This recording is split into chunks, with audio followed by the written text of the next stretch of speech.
काशान आप कितने बदल गए हैं। कमरे में आते ही सो जाते हैं। पहले तो पूरी रात मुझे सोने नहीं देते थे। सोने की आंखों की सुर्खी बता रही थी वो बेतहाशा रोई है। मैंने दूसरा निकाह कर लिया सोनी। तुम जानती हो हवेली में सब लोग वारिस चाहिए और तुम बांझ हो। इसके अल्फाज तीर की तरह सोनिया के दिल को लगे।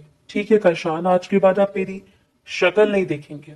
अगली रात सोनिया ने खामोशी से हवेली छोड़ दी, मगर जल्द ही इससे मालूम हुआ कि वो प्रेग्नेंट है। तो इसने एक क्लिनिक में सफाई की नौकरी शुरू कर दी। इसकी डिलीवरी वही हुई। सोनिया बेटी, तुम अकेली इस बच्चे को कैसे पालोगी? मेरे पास एक बेऔलाद अमीर जादा है। हलाली बच्चे के इवज गाड़ी की हॉर्न की आवाज आई तो वो लिपस्टिक ड्रेसिंग टेबल पर रखकर जल्दी से दरवाजे तक आई। ये काशान की गाड़ी का हॉर्न था। इससे पता था गाड़ी गैराज में खड़ी करते वो सीधा ऊपर कमरे में आएगा। सोनिया के लबों पर बड़ी शर्मीली सी मुस्कुराहट बिखर गई। दरवाजे के पास झिझकते हुए खड़े होकर इसने एक नजर अपने आप को देखा। आज उसने बरसों बाद अपने आप को काशान के लिए किसी दुल्हन की तरह तैयार किया था। पिछली कई रातों से वो महसूस कर रही थी कि वो देर से घर आता था और अक्सर तो आता भी ना था। जितना फासला इसके और काशान के रिश्ते में आ गया था, सोनिया को इस फासले को खत्म करना ही था, क्योंकि काशान सिर्फ इसका शौहर नहीं था। इस शख्स से सोनिया ने टूटकर मोहब्बत की थी। सीढ़ियों पर कदमों की चाप सुनाई दी तो सोनिया जल्दी से दरवाजा खोलकर बाहर निकल आई। इसने सुर्ख रंग का खूबसूरत काम वाला ड्रेस पहन रखा था। लंबे ब्राउन रंग में खूबसूरती से डाई किए गए बाल इसने कर्ल्स डालकर पुष्ट पर खुले छोड़ रखे थे। नफीस सा मेकअप किए, दोनों कलाइयों में कांच की सुर्ख चूड़ियां पहने वो लब कुचलती काशान को देख रही थी। आज वो जल्दी वापस आ गया था। एक एक कदम सीढ़ी पर चढ़ते वो ऊपर इसकी तरफ आ रहा था। सोनिया का दिल जोर से धड़का। काशा ने वो कपड़े नहीं पहन रखे थे जो सुबह ऑफिस जाते वक्त वो पहन कर गया था, बल्कि वो व्हाइट कलर की कुर्ता शलवार में नक्सक से तैयार बहुत हैंडसम लग रहा था। सोनिया बेकाबू होती धड़कनों के साथ सीढ़ियों के पास खड़ी से देखती रही। ऊपर कहाँ जा रहे हो काशान? मेरी बात सुनो। फौरन आयना बेगम की करख्त आवाज पर जहां काशान के कदम रुके, वहीं सोनिया भी घबराकर तीर की तरह पलटी थी। एक लम्हे की ताखीर किए बगैर इसने अपने कमरे का दरवाजा खोला और झपाक से अंदर चली गई। इसका दिल एक बार की तेजी से धड़क उठा था। पैरों में लर्जिश उतर आई थी। आयना बेगम की आवाज इसे यूं ही खौफ में मुब्तला कर देती थी। अम्मा तो इस वक्त दवाई खाकर सो जाती हैं, वो इस वक्त जाग क्यों रही है? सोनिया ने बेबसी से लब कुचले। घड़ी में रात के 11:30 बज रहे थे। काशान ऊपर नहीं आया था। वो सीढ़ियों से पलट गया। सोनिया के दिल की हालत गैर होने लगी। क्या कहेंगे अम्मा इससे? फिर से वही सारी बातें। बच्चा नहीं हो रहा, हवेली में सबको वारिस चाहिए। काशान इस करके इकलौता बेटा और मैं बांझ हूं। दो आंसू सोनिया की आंख से टपके जिन्हें इसने बेदर्दी से रगड़ दिया और उठकर शीशे के सामने जा खड़ी हुई। इसका चमकता दमकता हुस्न वैसा ही था जैसे आज से 3 बरस पहले काशान से निकाह के वक्त था। यकलख्त दरवाजा खुला, लॉक घूमने की आवाज आई तो सोनिया के चेहरे पर सुर्खी बिखर गई। काशान आखिरकार कमरे में आ ही गया था। वो तेजी से दरवाजे के नजदीक आई, मगर अंदर दाखिल होने वाला काशान नहीं बल्कि आयना बेगम थी। खिलाफी तवक्को वो मुस्कुरा रही थी। यहाँ क्यों खड़ी हो सोनिया? तुम्हें तो इस वक्त नीचे आना चाहिए। घर की बड़ी बहू होने के नाते इस्तकबाल करने वालों में तुम भी तो शामिल हो। आयना बेगम ने इससे मुखातिब किया। सोनिया ने हैरत से इन्हें देखा। कैसा इस्तकबाल अम्मा जान? मैं तो फिर सारे काम खत्म करके कमरे में आई हूँ। क्या कुछ रह गया? ऐसे डरते डरते पूछा। आयना बेगम के लबों पर बड़ी भरपूर मुस्कुराहट फैली। हाँ, रह गया ना, एक बहुत अहम काम तुम्हें बहुत पहले कर लेना चाहिए था, पर तुमने नहीं किया। चलो आओ, मैं तुम्हें किसी से मिलवाती हूँ। इन्होंने आगे बढ़कर सोनिया का बाजू थाम लिया। वो शशोपंच में रह गई। आयना बेगम दिन दहाड़े इसकी बेइज्जती करने से नहीं घबराती थी, तो रात के इस पहर क्या करने लगी थी? आयना बेगम ऐसे साथ लिए सीढ़ियां उतर कर नीचे चले आए। सोनिया ने बेबसी से दाएं बाएं देखा। काशान कहीं दिखाई नहीं दे रहा था। आयना बेगम ऐसे साथ लिए अपने कमरे के बराबर वाले कमरे में रुकी। दरवाजा खोलो, अंदर जाओ। इन्होंने गोया सोनिया को चैलेंज किया। वो समझी ना समझी के आलम में दरवाजा खोलकर अंदर दाखिल हुई और जैसे किसी ने इसके कदमों तले से जमीन खींच ली हो। वो काशान था, इसका शौहर काशान, लेकिन इस वक्त वो अकेला नहीं था। कमरे में बेड पर वो किसी के साथ बैठा था। सोनिया ने बेख्तियार अपना सर झटका। जो कुछ वो देख रही थी कहीं ख्वाब तो नहीं था, मगर वो हकीकत था। काशान मलिक के साथ बेड पर कोई लड़की बैठी थी, सुर्ख रंग का लहंगा पहने, नई नवेली दुल्हन वाली मुस्कुराहट चेहरे पर सजाए। वो दुल्हन ही तो थी। सोनिया ने घबराकर चौखट को थामा। ये सब क्या है? कौन है ये लड़की? आप यहाँ क्यों बैठे हैं इसके साथ? काशान ऐसे खौफ से लड़ते हुए सवाल किया था। काशान ने गहरी सांस ली। बेड के अतराफ में लगी खूबसूरत फूलों की लड़ियों को हटाता हुआ वो बेड से नीचे उतरा। देखो सोनिया, पैनिक मत करो, मुझे तुम्हें पहले बता देना चाहिए था, लेकिन तुम्हारा दिल टूट जाता। मैंने निकाह कर लिया। सोनिया को लगा इसके कानों में किसने पिघला हुआ शीशा उंडेल दिया। वो बेख्तियार लड़खड़ाई। काशान घबरा कर इस तक आया था। सोनिया क्या हो गया? तुम्हें खुद को संभालो, ये कोई नई बात नहीं है, मैं खुद भी मजबूर हूँ। अम्मा को वारिस चाहिए और तुम। जैसे अपना जुमला अधूरा छोड़ दिया। सोनिया ने आंसू से लबरेज आंखें उठाकर ऐसे देखा। मैं क्या? मैं बांझ हूं ना? पिछले 3 सालों से मैं आपको औलाद नहीं दे सकी, इसलिए आज आपने मेरी जगह किसी और को दी थी। आंसू लगातार सोनिया की आंखों से बहने लगे। इसे यकीन न आया सामने खड़ा शख्स वही है जिससे वो टूटकर मोहब्बत करती थी और जिसने इसे हमेशा खुश रखने के दावे किए थे। अच्छा बस भी करो, मेरे बेटे की आज खुशियों भरी रात है, अपने दिल को बड़ा करो। जब तुम इसे औलाद नहीं दे सकी तो मैंने इसका दूसरा निकाह करवा दिया। अपनी भांजी के साथ यूं भी मर्द को 4 शादियों की इजाजत है। तुम कौन होती हो इस्लाम को गलत साबित करने वाले? आयना बेगम ने एक दफा फिर झपट कर इसका बाजू थामा। सोनिया ने लब कुचलकर अपनी सस्की को रोका। आयना बेगम ने इसे वापस कमरे से निकाला और सीढ़ियों से होती हुई इसके कमरे में ले आई। तुम आराम करो, अब नीचे मत जाना। आज की रात इन दोनों को डिस्टर्ब मत करो, ये इन दोनों की शादी की पहली रात है। तुम्हें जितना भी गम मनाना है यहाँ बैठकर मनाती रहो, क्योंकि तुम्हें शोक मनाने के अलावा आता ही क्या? आयना बेगम के लहजे में तंज और हकारत थी।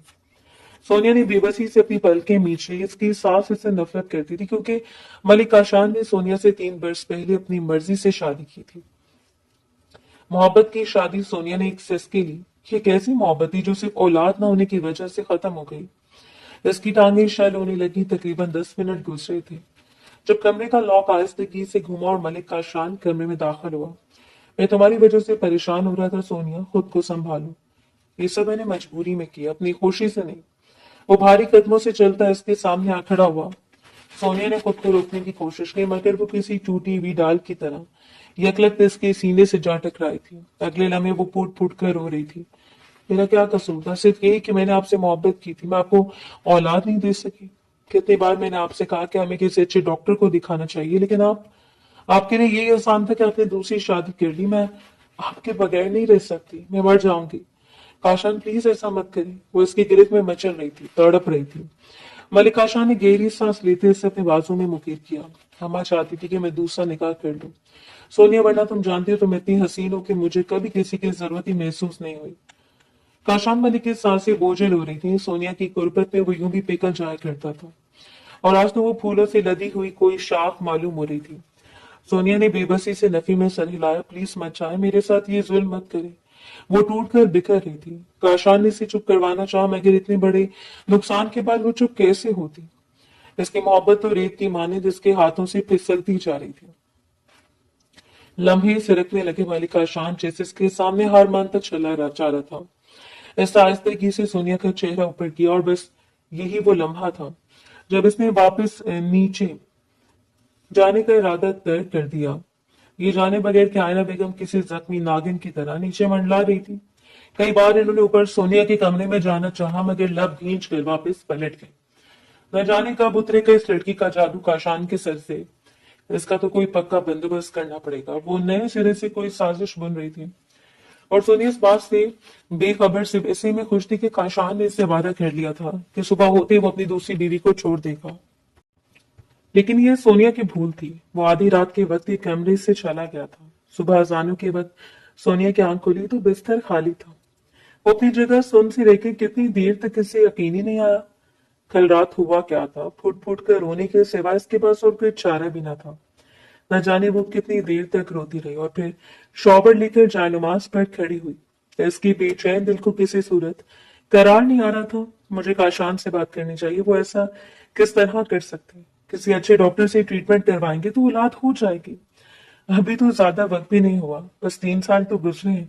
बेबसी से लब को चलते उसने घड़ी पर नजर डाली। सुबह के 10 बज गए थे। वो यूं ही बेचैनी से काशान के जागने की मुंतजर थी। हिम्मत करके वो नीचे चली आई। अम्मा जान, काशान कहाँ है? मुझे इनसे कुछ बात करनी है। इसने आना बेगम से पूछा, जो बड़े करूफर से लाउंज में बैठी थी। सोनिया को देखते इनके लबों पर एक मुस्कुराहट बिखर गई। वो और चंदा दोनों सारा शॉपिंग के लिए गए हैं। काशान चाहते हैं कि इसकी दूसरी बीवी दुनिया में किसी से कमतर ना लगे। इन्होंने साफ जताने वाले अंदाज में कहा था। सोनिया का दिल धक से रह गया। कितने आराम से वो उसकी जगह किसी और को दे चुका था। मरे मरे कदमों से चलती वो ऊपर अपने कमरे में आकर कैद हो गई। थोड़ी देर बाद इसे गाड़ी स्टार्ट होने की आवाज आई। आयना बेगम भी कहीं जा चुकी थी। इस बड़ी सी हवेली में वो तन्हा रह गई। सुसरता ऐसा वो इंतकाल हो चुका था। एक नंद फारीना थी जो कॉलेज स्टूडेंट थी, मगर सोनिया को इसका तस्वुर करते झुरझुरी सी आ गई। वो आयना बेगम से 4 हाथ आगे थी। इस वक्त यकीनन वो भी आयना बेगम के साथ ही कहीं गई थी, क्योंकि हवेली में सिर्फ मुलाजमों के अलावा आवाजें सुनाई दे रही थी। वो बेड के क्राउन से टेक लगाए बैठ गई। ज्यादा देर नहीं गुजरी थी जब दरवाजे पर दस्तक हुई। क्या काशान आ गई? वो बेख्तियार उठी। बगैर पूछे उसने दरवाजा खोला, मगर सामने हवेली का मुलाजिम खड़ा था। मालका ने कहा, आपके कमरे की एक लाइट खराब है, वो ठीक करनी है। इकराम ने कहा तो सोनिया ने हैरत से मुड़कर देखा। नहीं, लाइट तो कोई भी खराब नहीं, अभी तुम वापस। इसका जुमला अधूरा रह गया था क्योंकि अकरम दीदा दलेरी के साथ कमरे के अंदर आन घुसा। इसने आते दरवाजा लॉक किया। सोनिया की आंखें बेयकीनी से फैली। ये क्या हरकत है? बाहर निकलो मेरे कमरे से। वो बुरी तरह से घबराए। वो बेशक हवेली का मुलाजिम ही सही, मगर ताकत में इससे कई ज्यादा था। ये मुलाजिम चंद रोज पहले आयना बेगम ने रखा था। वापस जाने के लिए नहीं आया। जो काम मुझे सौंपा गया है वो तो पूरा करूंगा ना। ऐसे यकलक सोनिया को अपनी गिरफ्त में लिया। वो तड़प कर रह गई। खुदा के लिए मुझे छोड़ो, कैसा काम? मैं काशान की बीवी हूँ, मालकिन हूँ तुम्हारी।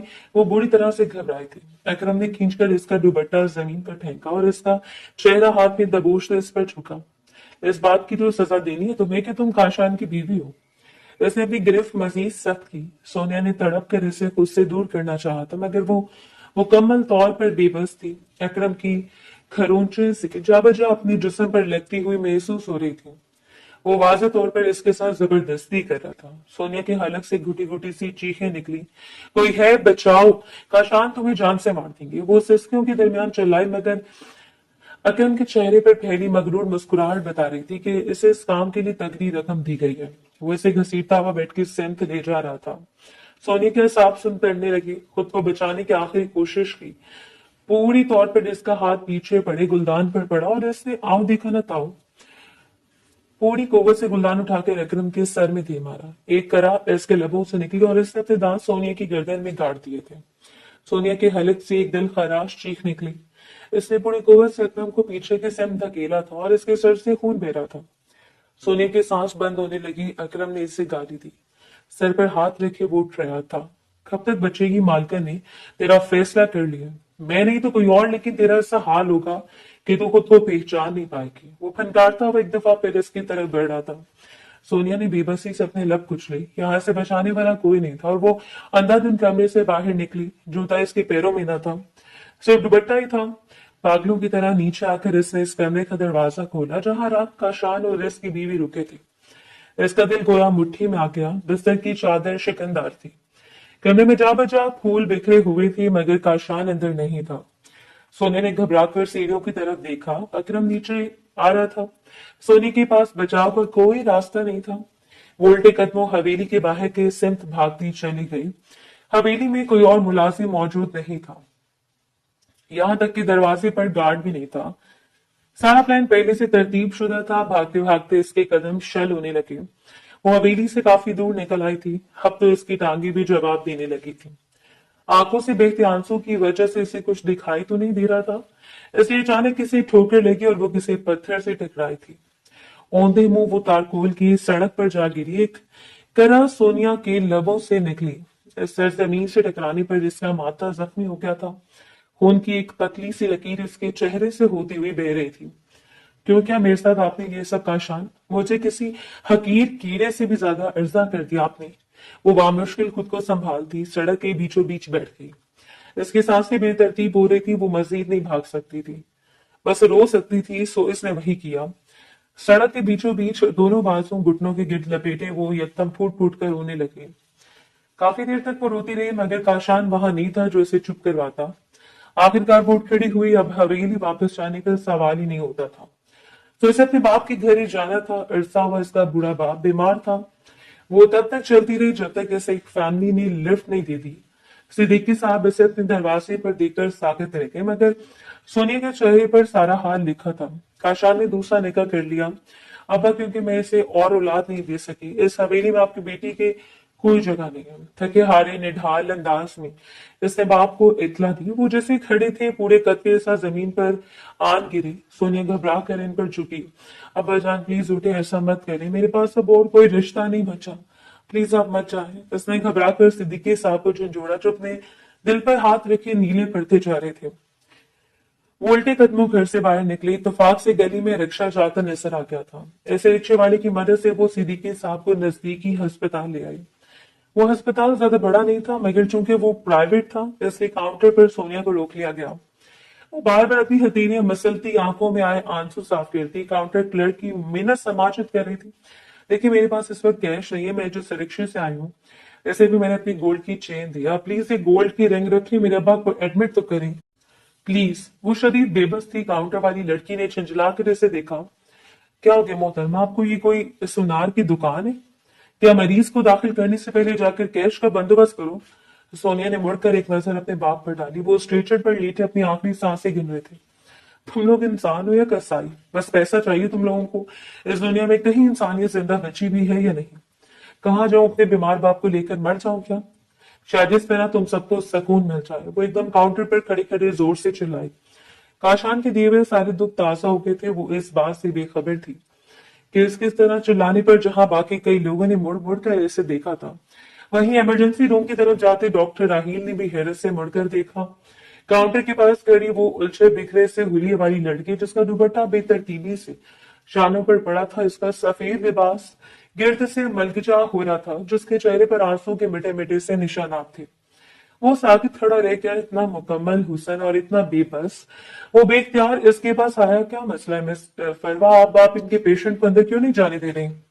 भारी मर्दाना आवाज पर सोनिया ने चौंक कर देखा। वो कोई डॉक्टर ही था जो काउंटर वाली लड़की से सवाल कर रहा था। काउंटर वाली लड़की जवाब देती इससे पहले सोनिया ने अपने हाथ में पहनी अंगूठी डॉक्टर राहील के हाथ में थमाई और जल्दी जल्दी अपनी कलाई में पहनी गोल्ड की चूड़ियां भी उतार ली। आप प्लीज मेरे अब्बा का इलाज करें, इन्हें हार्ट अटैक आया, मेरे घर वालों ने मुझे घर से निकाल दिया, इसमें कोई मेरी मदद नहीं कर सकता, मैं कहाँ से पैसे लाऊं, मेरे पास कैश नहीं है, आप सुबह तक इंतजार तो कर ले, मैं कहीं ना कहीं से मैनेज कर लूंगी। आंसू को पीते वो मल्तजाई अंदाज में बोली। डॉक्टर राहील ने गहरी निगाह इस पर डाली। इनके मरीज को अंदर लेके जाओ, इमरजेंसी में एक मरते हुए इंसान पर रहम नहीं खा सकते तुम लोग। डॉक्टर राहील ने गरजदार आवाज में स्टाफ को पुकारा।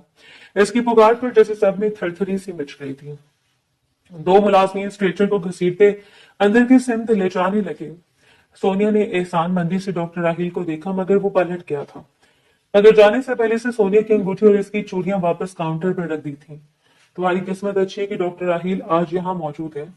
वो इस अस्पताल के मालिक है, कभी कभार ड्यूटी पर आते हैं। समझो तुम्हारे अब्बा का इलाज तो अब मुफ्त ही हो जाएगा। काउंटर वाली लड़की ने इसे इत्तला दी तो वो आंसू साफ करती पलट गई।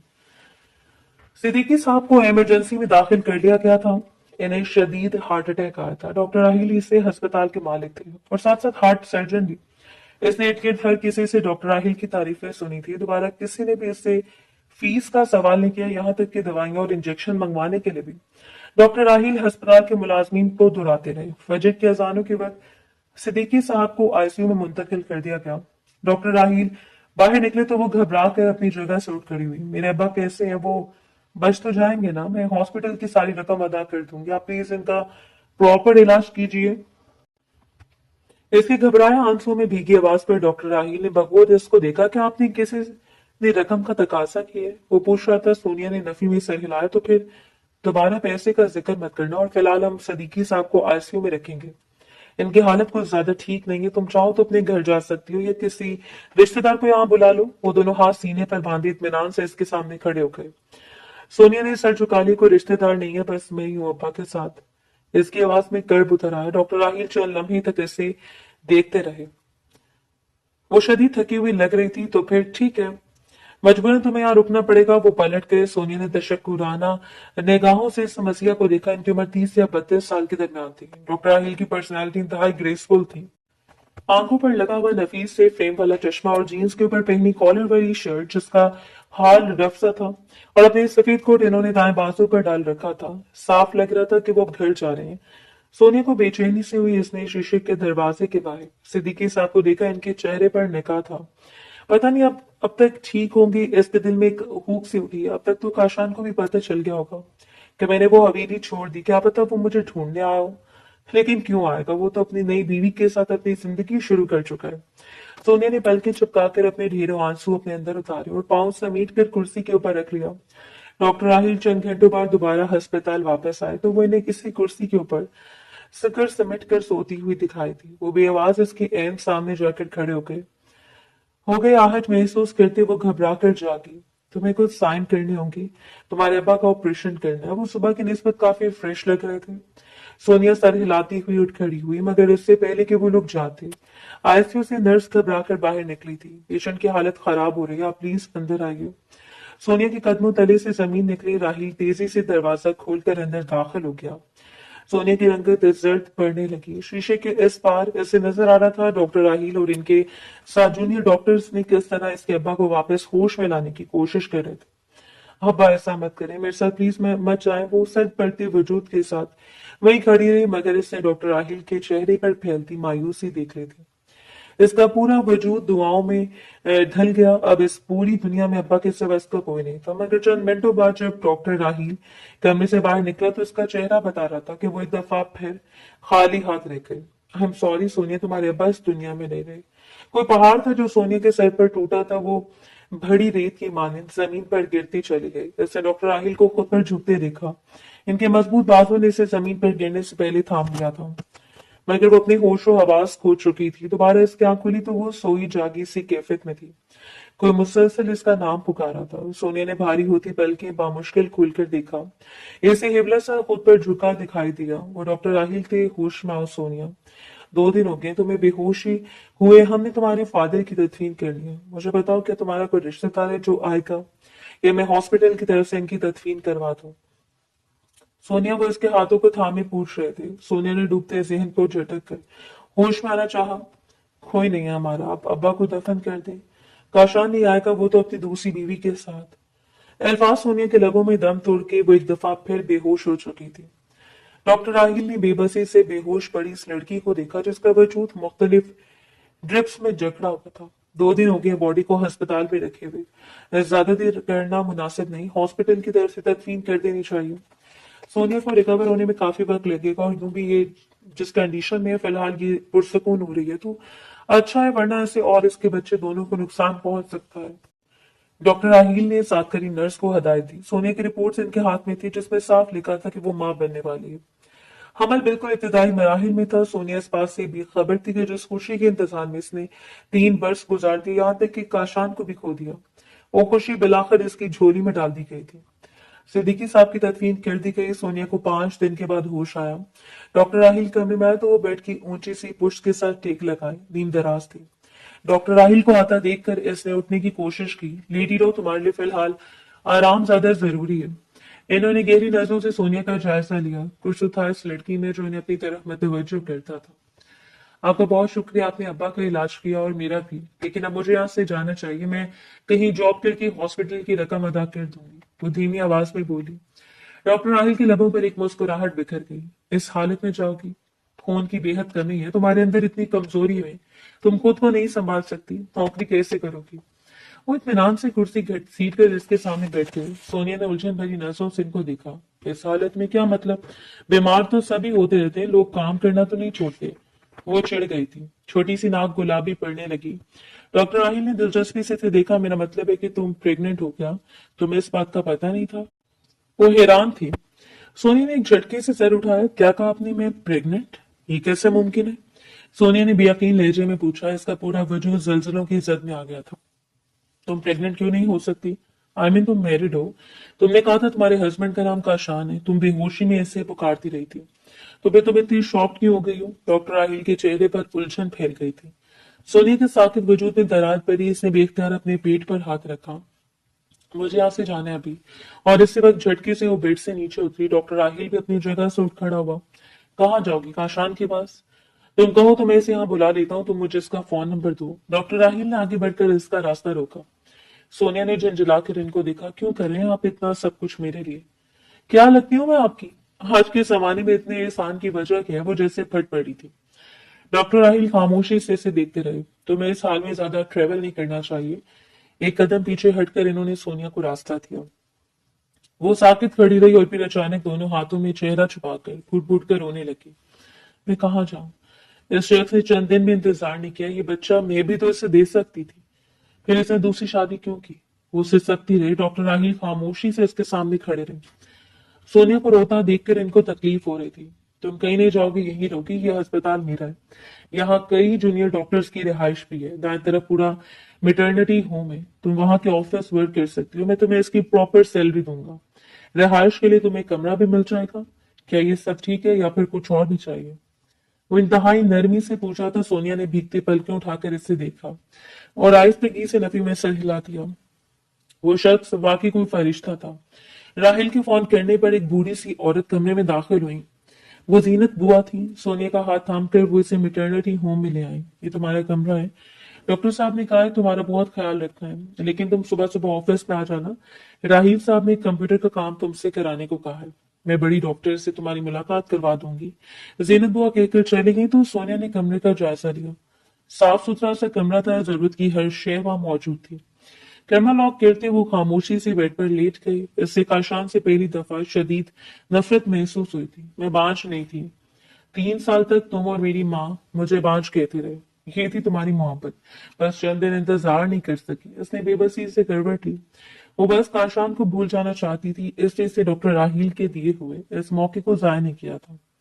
रजीनत बुआ इसे गले अगले रोज नीचे ले गई। जो काम इससे सौंपा गया, ऐसे देखकर वो बेख्तियार हंस पड़ी। मुझे मरीजों का सारा डेटा कंप्यूटर में फीड करना है, लेकिन ये काम तो ऑलरेडी अस्पताल वाले करते हैं ना। तो फिर राहिल साहब मुझे अलग से तनख्वाह क्यों देंगे? वो शर्मिंदा होते हुए पूछ रही थी। जीनत बुआ के चेहरे पर खफत भरी मुस्कुराहट फैल गई। डॉक्टर राहिल दिल का बहुत अच्छा है। इसका हुक्म है कि तुम्हें कोई परेशानी नहीं आनी चाहिए। तुम इसका बताया हुआ काम करो, वो तुम्हें तनख्वाह भी देगा। और इसने हमें हदायत की है कि तुम्हारा पूरा पूरा ख्याल रखना है। सोने के लबों पर तलखी भरी मुस्कुराहट फैल गई। एक वो शख्स था जिसने माँ की बातों में आकर सोनिया को छोड़ दिया था, और एक डॉक्टर राहिल था जिसके साथ कोई रिश्ता ना होते हुए भी वो कदम कदम पर इसका ख्याल रख रहा था। वो रफ्ता रफ्ता इस माहौल में एडजस्ट होने लगी। तबीयत खराब होती तो सीनियर डॉक्टर पश्मीना इसे इसके कमरे में भेज देती। हर किसी के साथ ही वो घुलने मिलने लगी थी। खुद तो वो जिंदा रहने की कोशिश कर रही थी, बस इसे अपने वजूद में पलने वाली इस बच्चे से नफरत थी। काशान की औलाद से। जब मुझे जरूरत थी तब तो ये बच्चा इस दुनिया में आया नहीं, और जब मेरा रिश्ता काशान से खत्म हो गया तो अभी क्यों आ रहा? ऐसे नफरत से इतना सर झटका। हमल को 5वां महीना लग चुका था। वजूद में होती बच्चे की हरकत अब इसे बता रही थी कि वो दिन दूर नहीं जब वो इसकी गोद में आने वाला था। उस दिन भी इसकी तबीयत गिरी गिरी थी। सो वो अपना लैपटॉप बंद करते ऊपर अपने कमरे में चली आई। दरवाजा खुलते इसे हैरत का झटका से लगा। आप यहाँ? इसने बेख्तियार दुपट्टे को खुद पर फैलाया। डॉक्टर राहील टेबल पर रखी इसकी बुक्स देख रहे थे। आहट पर वो मुड़े। तुम्हारी रंगत जर्द लग रही है। क्या तुम ठीक से खाना नहीं खाती? बच्चे की ग्रोथ के लिए जरूरी है। वो स्कैन सामने आकर खड़े हो गए। सोनिया ने बेबसी से सर झटका। आज सुबह से इसे चक्कर आ रहे थे। कुछ नहीं खाऊंगी तभी इस दुनिया में आ जाएगा। ये मेरे जिस्म का नासूर है। इसके लहजे में इतनी नफरत थी कि डॉक्टर राहील इसे देखकर रह गए। अपना हाथ दिखाओ। इन्होंने हाथ आगे बढ़ाया। सोनिया ने हैरान होते हुए अपनी कलाई इनके सिमत बढ़ाई, जिस डॉक्टर राहील आहिस्तगी से थाम लिया। चलना में वो इसकी नब्ज देखते रहे। इस मॉडर्न जमाने में भी अब नब्ज देखकर मेरी बीमारी का पता चलाएंगे। वो खुद को कहने से ना रोक सकी। डॉक्टर राहील के लबों पर बड़ी बेसाख्ता मुस्कुराहट फैली। मैं खुद भी काफी पुराना बंदा हूँ। तुम्हारी उम्र 23 साल है, जबकि मैं 32 साल का हूँ। इसलिए पुराने तरीके मुझे अच्छे लगते हैं। सोनिया को देखते हुए इनकी आंखों में ढेरों चमक उतर आई थी। सोनिया की मुस्कुराहट सिमटी, इसने अपना हाथ आहिस्तगी से वापस खींच लिया। डॉक्टर राहिल मजीद कुछ एहतियाती तदाबीर इससे बता रहे थे, वो खामोशी से सर हिलाती रही। मैं चलता हूँ, बस राउंड पर आया था तो सोचा तुमसे मुलाकात भी कर लूं। वो वापसी के लिए पलटे। सोनिया खुद भी इनके साथ मुड़ी थी और इसे लम्हे इसे एक जोर का चक्कर आया। वो बेख्तियार लड़खड़ाने लगी। डॉक्टर राहील ने जल्दी से इसे अपने बाजू में सहारा दिया था। क्या हो गया तुम्हें सोनिया? यहाँ बैठो आराम से, और कोई जरूरत नहीं है ज्यादा काम करने की, तुम मेरी जिम्मेदारी हो। क्यों खुद को हल्कान करती हो? तुम्हें बीमार नहीं देख सकता? डॉक्टर राहील बेसाख्ता अपने दिल की बात कह दी। वो चुप की चुप रह के चकराते सर के साथ उसने खुद को संभालने की कोशिश की थी। डॉक्टर राहील ने आहिस्तगी से इसे बेड पर बिठाया। तुम रेस्ट करो, मैं चलता हूँ। इन्होंने खुद को संभाल लिया था। सोनिया ने आहिस्तगी से सर हिलाया तो वो कमरे से निकल गए। वो गहरी सांस लेकर रह गई।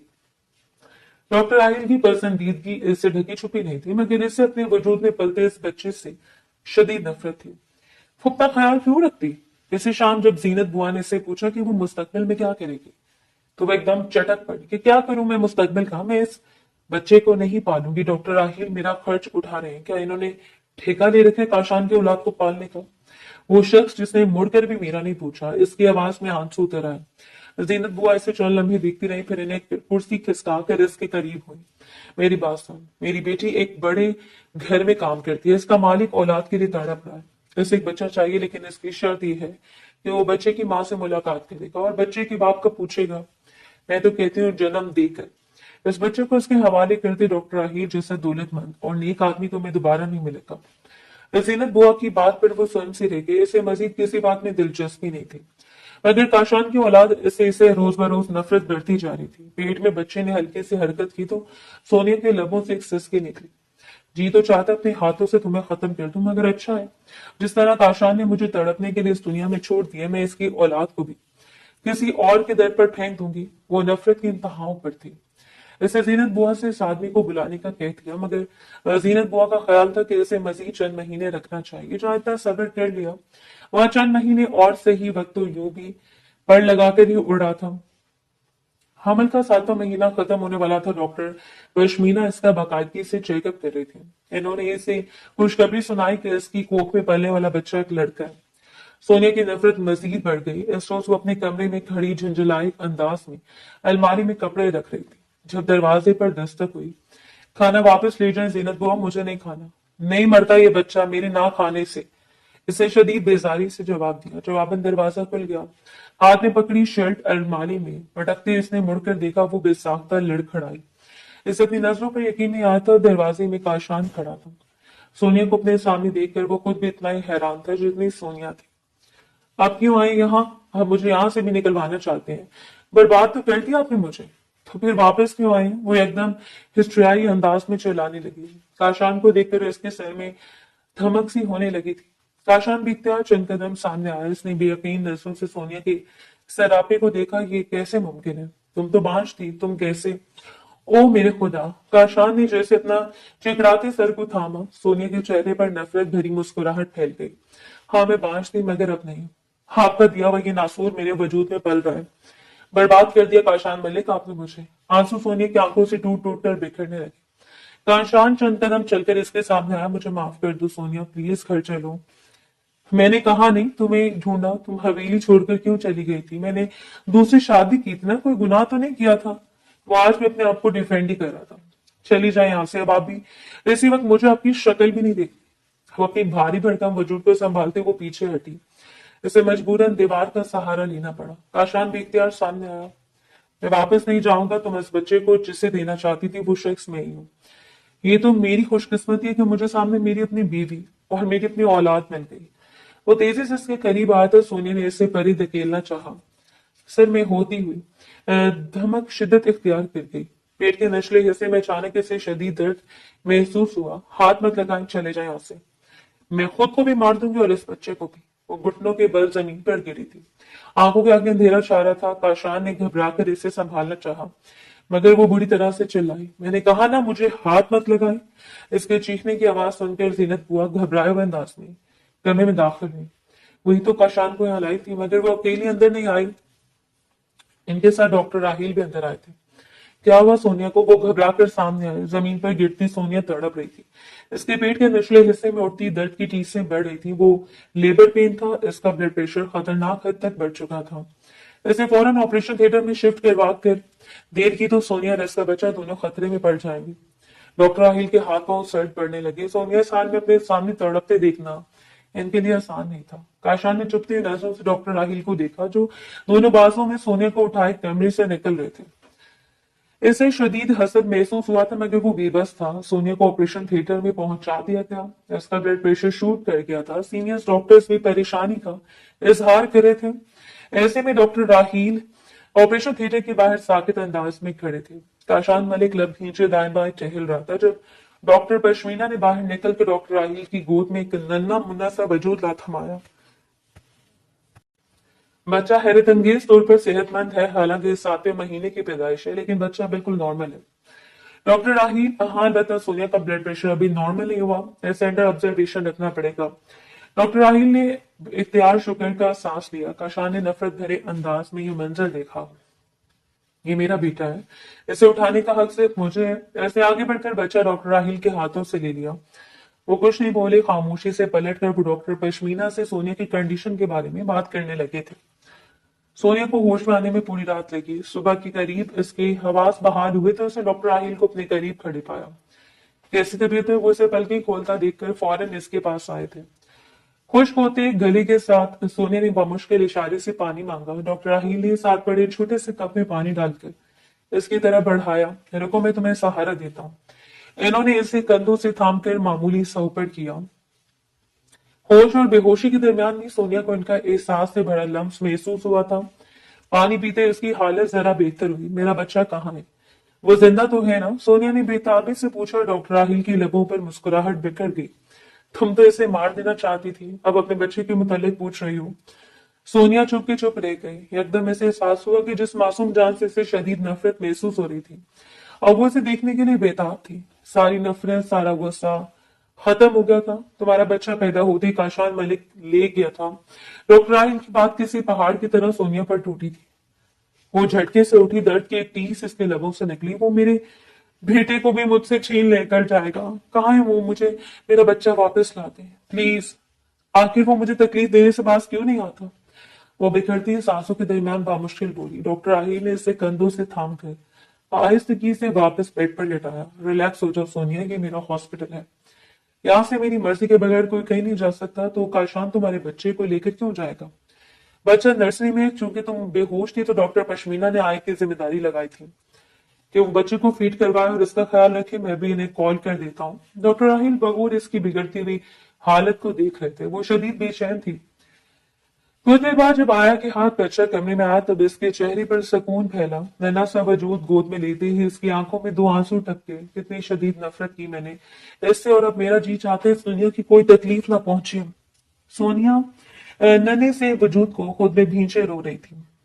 डॉक्टर राहील चंद लम्हे तक ऐसे देखते रहे। काशान को यहाँ मैंने बुलाया। सोनिया ने एक झटके से पलकें उठाई।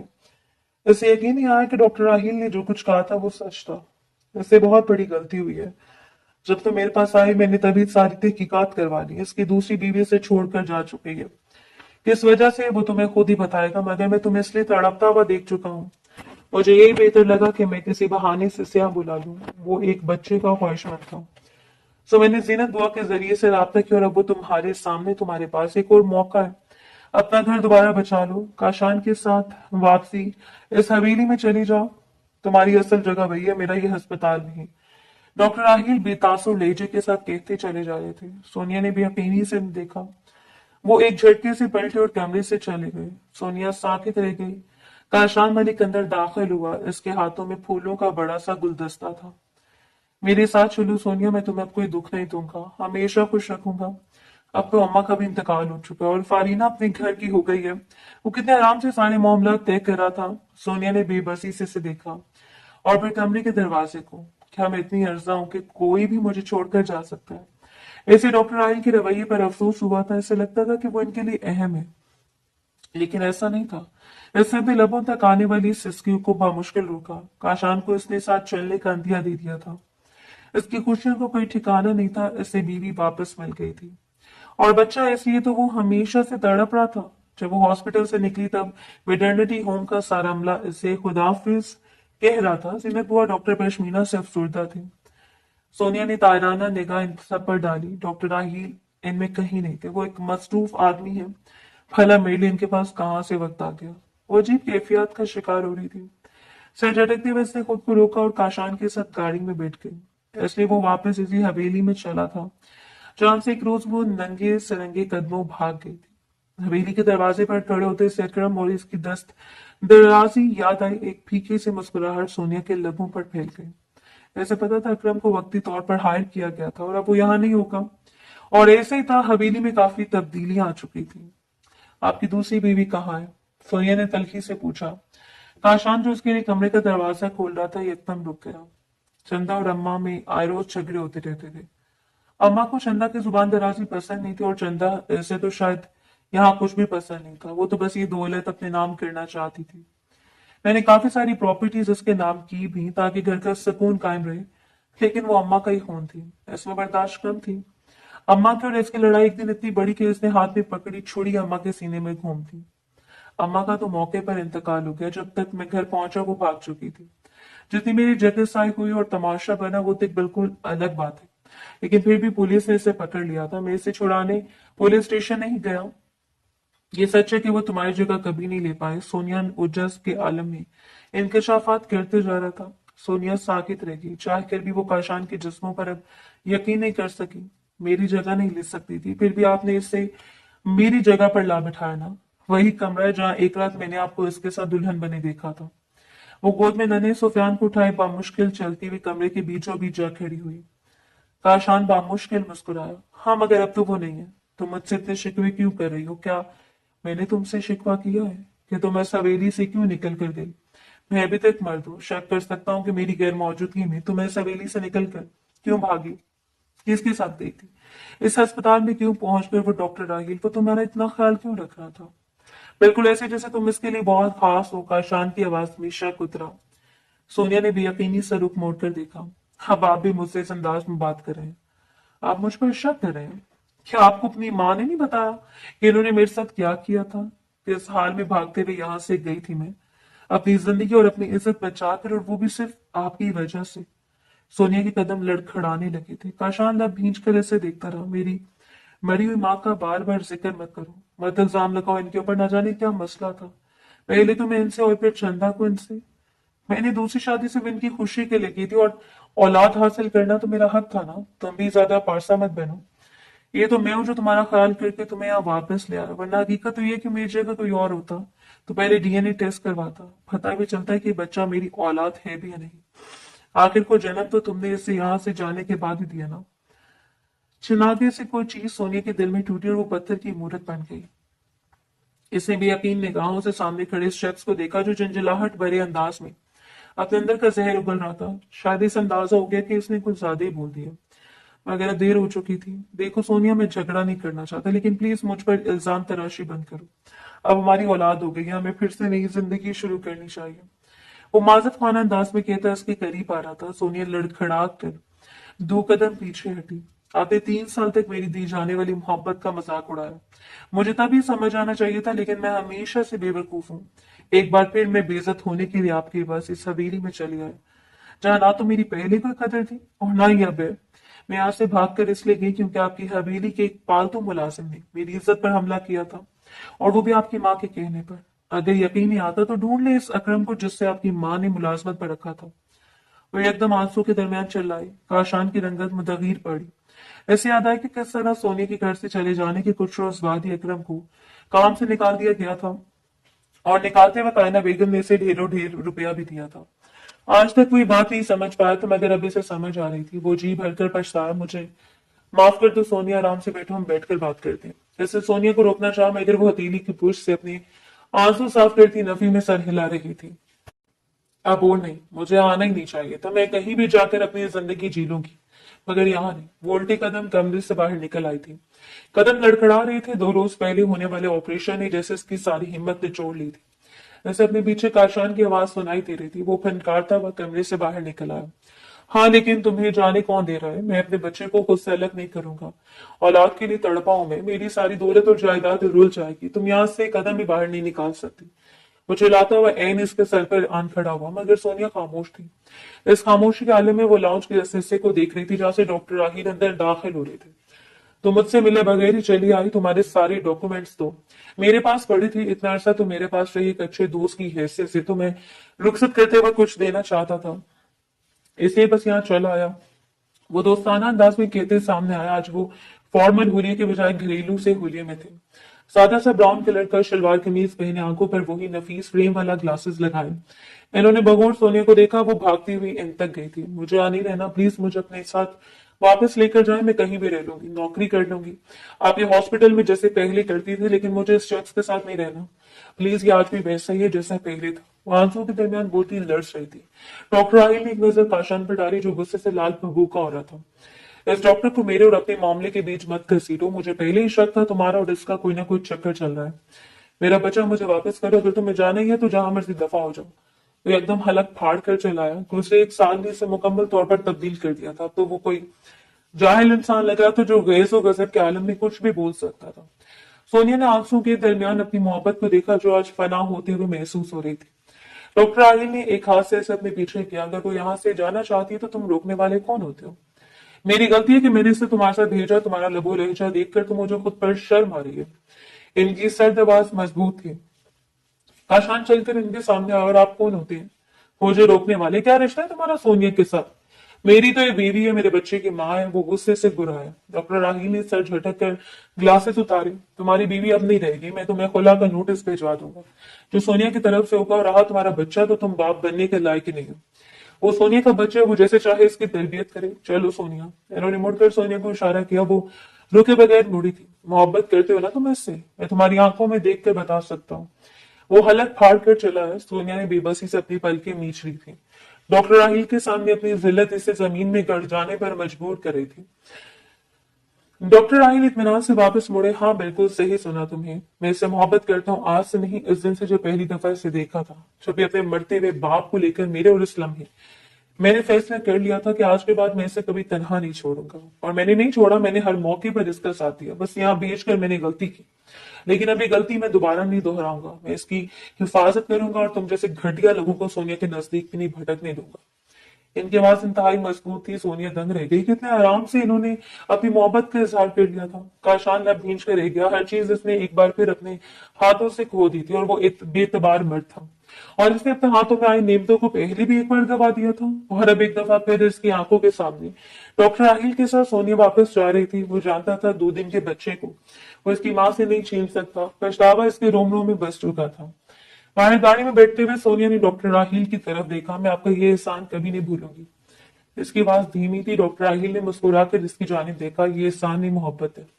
तुम आखिर कब मेरी आंखों पे जज्बी पढ़ना सीखोगे? छोड़ दो इस घामड़ को और मेरा हाथ थाम लो। क्या सच में तुम्हें मेरे अंदर कोई काबिलियत नजर नहीं आती? सोनिया गुलाबी पड़ के इससे डॉक्टर राहील का इकरार अच्छा लगा था। मुस्कुराते हुए उसने रुख दूसरी जानिब मोड़ लिया।